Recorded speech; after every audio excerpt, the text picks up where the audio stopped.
Nah, you look like an intelligent young man. I do? Yeah. Oh, yeah, I do, sure. You look like someone who'd be interested in a bargain. A bargain? Yeah. Why, sure, why not? Are you a salesman? Right. Oh. What do you sell?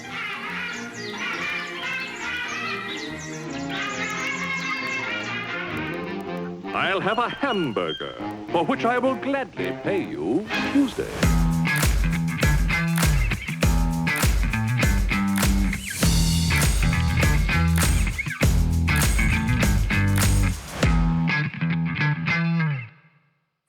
Attention!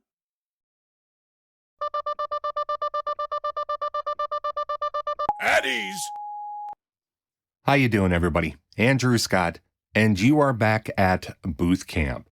Today, we're going to talk about something that you're going to have to deal with in life, and unfortunately, it's happened twice in a day to people in my VO circles. That's right. Today, we're talking about scams. As a matter of fact, today, we're talking about you getting scammed, or hopefully avoiding getting scammed. I could easily go on some diatribe about the state of humanity and just the incredible prevalence of this kind of garbage, but I'm not going to. Suffice it to say, people are terrible, and don't trust any of them. All right, that's Booth Camp for... Kidding. There's a little bit more to it than that. So when you're first starting out in voiceover, you often feel like you're standing in the wilderness. You're new, you're inexperienced, you throw your demo or audition takes out there, and yeah, crickets. So that first day that somebody actually responds to you, gets back in touch with you, asks you questions about your service, man, that feels incredible. It feels exciting. It feels like you're finally starting. You're doing the thing. And then something suddenly doesn't feel quite right. Now, you haven't shut your brain off entirely yet. And so you decide to do a little bit of digging. And what you find out is that scams are almost ubiquitous in the voiceover realm. Everybody deals with them all the time. Well, not necessarily all the time. More experienced people wind up developing a very good barometer for what is or isn't a scam and how to protect themselves and their business from them. Now, I could sit here and rattle off like a top 10, I was going to say top 10, but it'd be like top 30 list of VO-specific scams. But really, what I want to teach you is less what the scams are and more how to avoid them entirely. Now, these tips don't work for all instances and on all platforms, but a combination of all these things, generally speaking, will help keep you safe and money in your pocket. So, my first tip is this. If it sounds too good to be true, it is. I know I sound like my old man, but my old man was right. If they promise you the world, they're not going to give it to you. So, prospective clients that say, we'll send you all this equipment, we'll get you set up, we'll pay for things. Really? Remember, you're an independent contractor. You're not an employee. That kind of setup is reserved for people who get W-2s and W-4s, not file an I-9. That's not how business works. So right off the bat, if they say we'll send you equipment, nah, punch out. It's a scam. Okay, number 2, and again, these are in no hierarchy. If anybody says that they need you to pay them for something in order for them to pay you, nah, right off the bat. Basically, run. Get out. Complete and utter scam. This includes things like, oh, we need you to pay us this fee in order to start our automatic deposit service. Nah, that is completely bogus. Also, another common one. So they let you do all the work. You send them files. They say, oh, these are great. These are just what we're looking for. We approve these things, hot stamp them, etc. And then suddenly they say, okay, well, we'll be sending you a paper check, but you can do us a favor. Our accounting department wrote a check that's greater than what we need to pay you, but they need to use the check in order to blah, blah, blah, reason, no, no, no, out, out. Plumber, you fools! Get out. No, it's not real. So, no payment funny business of any kind. That's just an immediate red flag. Okay, so here's another real common one. Let's say you got your demo reel together, you've been putting your auditions out there but haven't been getting much traction, and then suddenly you get a message from somebody who's a recruiter or a representative, also known as an agent. And they say, hey, you've got a really great read, really great voice. I bet you haven't been getting much traction. Tell you what, let's work together. I'll represent you and I'll get you in front of the big ears. And you're very excited because like, wow, I got an agent. Somebody actually heard my voice and thinks that I sound great and is going to go to bat for me. And then suddenly they say, well, okay, we need you to pay a $25, $50, $100 onboarding fee or representation fee or associate fee. Blah, blah, blah.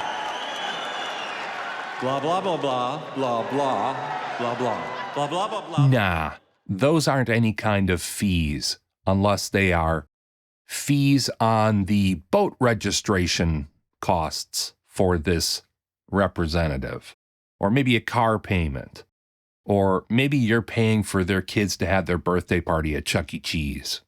Time to punch out. Nah, scam. Now, to be clear, this is a different setup from working with an actual agent or agency and paying them a monthly fee. Now, that's common, and you'll know that that's legitimate because you're going to be getting paperwork, you're going to be getting receipts, you're going to have signed an actual legally binding contract that spells all those things out. That's legitimate. And quite frankly, at the place you're at right now, it's not going to be much of a concern because, look, I believe in you, Sunshine, but you're probably not to a place where an actual agent's going to be all that interested in you, very green VO talent. You got some work to do yet. Hopefully we'll get you further down the road and closer to that dream of having an agent at some point in the future. But regardless, no legitimate agent is going to ask you for money out of hand without giving you anything in return up front. And that includes a signed, notarized contract. So here we are at I would say it's the most common form of ripoff or scam in the VO world. And it's pretty easy to avoid. Never record the entirety of a script and send it off expecting to get paid for it. If you do all the work and hand it to somebody, what incentive do they have to pay you for that work if they're 9 different time zones away and have the ability to suddenly just ghost you? Now, admittedly, the vast majority of people or agencies or even content creators don't do this. But the truth of the matter is, the vast majority, technically speaking and by definition, is only 75%. So if you're talking about 25 out of every 100 actors being crappy and willing to run off with your money, you need to protect yourself against that. And it's not particularly hard to do. So let me show you something here. This is an instance that I have running in Logic, which is my DAW of choice.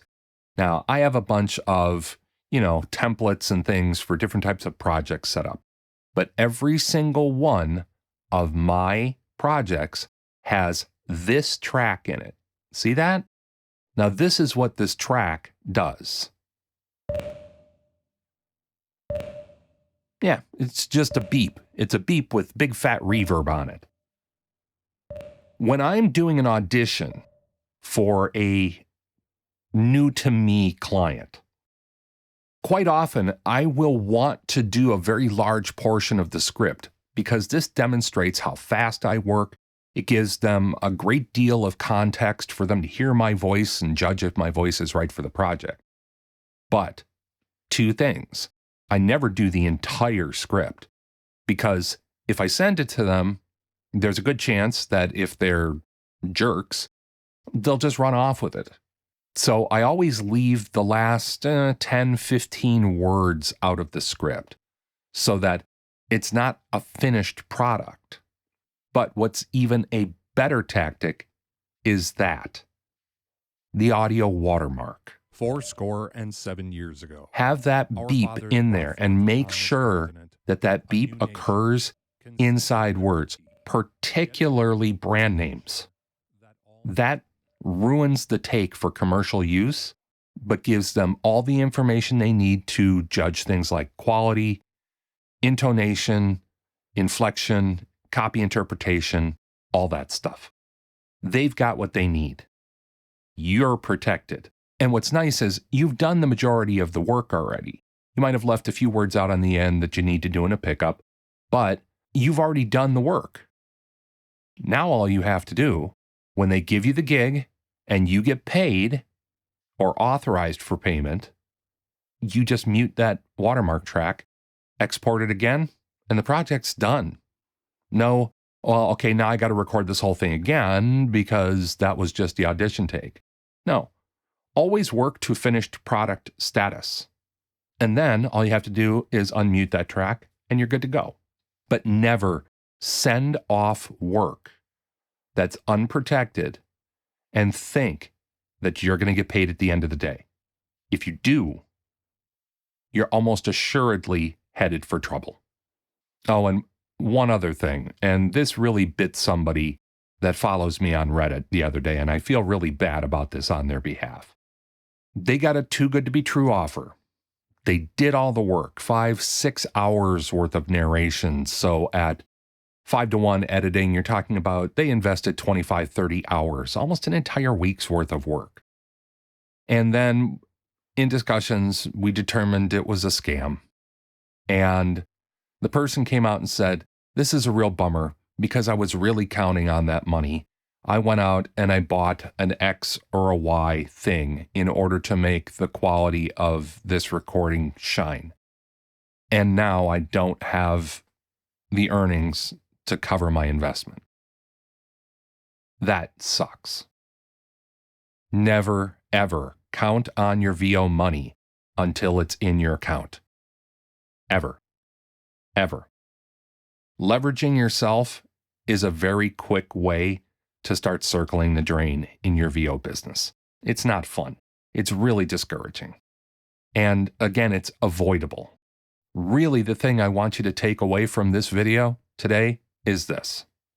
Don't be so eager to attain pro VO status that you make the most rookie of mistakes and leave yourself exposed to scams.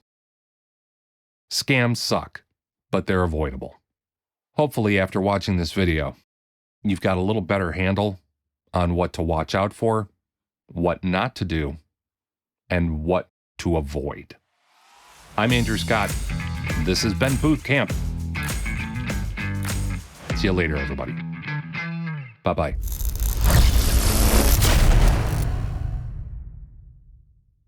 Dismissed.